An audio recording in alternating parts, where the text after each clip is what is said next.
I, Stokes, the mighty warrior of Elion, protector of Teo, will tell you what to say. Of all the people in the school, why did it have to be Annalie White? Chapter 2.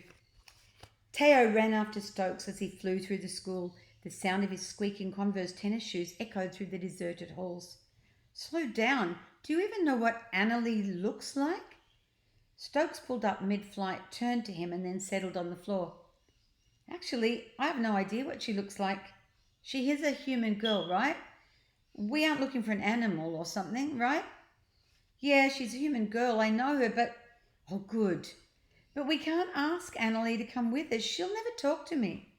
Don't be silly. You're a mighty warrior like me. Besides, there's no choice in the matter. It has to be her. Talia made that clear.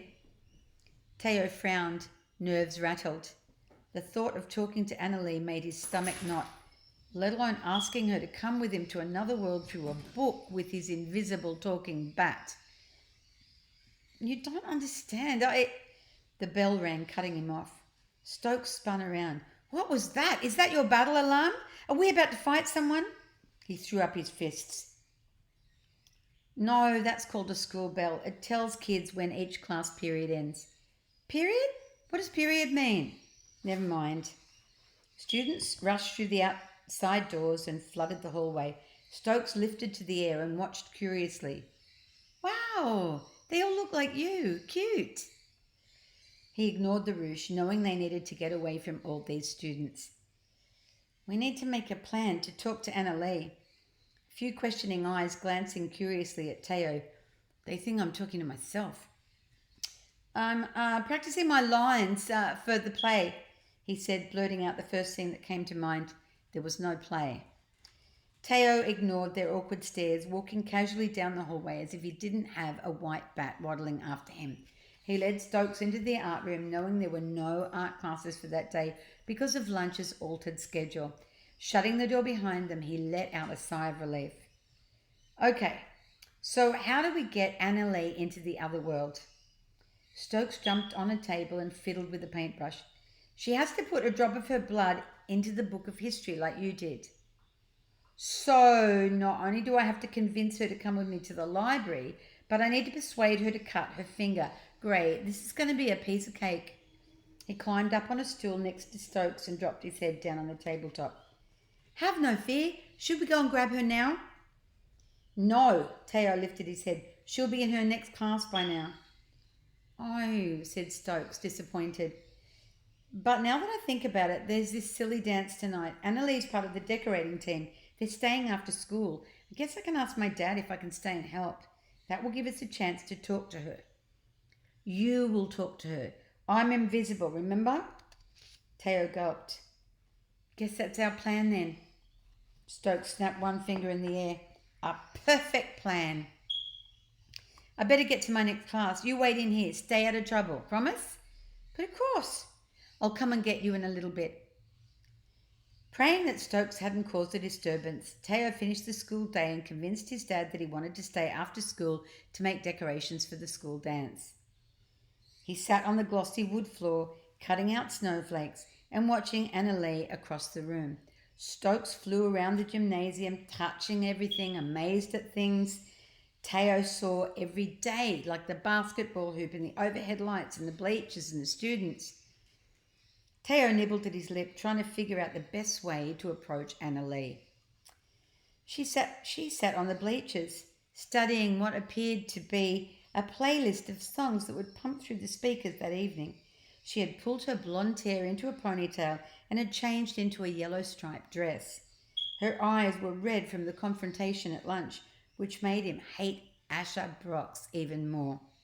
Stokes plopped down next to him, breathing heavily. Well, Talia said we have to hurry. I know, I'm about to go, he whispered. What are these? Stokes asked, picking up one of the paper snowflakes. Snowflakes? Snow? This doesn't look like a snowflake to me. It's paper. Teo had to admit they weren't the best. My mind is on other things right now. Right, then you must hurry. He put down his half-cut snowflake and headed across the gym, gathering as much bravery as he could muster. He stopped 5 feet from Annalie his heart in his throat. She looked up at him and smiled. Do you need help with something? Uh, no, he froze. Be brave, mighty warrior, Stokes cried, swooping in to take a spot on the bleachers just above Annalie. She is so pretty. Yes? Annalie asked curiously. Hi, my name's Teo. I know, Teo Dunnery, right? She knows my name? Right, Teo. So I need to show you something in the library. The library? What's in the library? Well, it's... Sorry, I have a lot of work to do. He cleared his throat and took a deep breath. Uh, please, it's important. I'll tell you why on our way there. Tell me why now. It's kind of hard to tell you without showing you, but you see, there's a special book in the library. A book?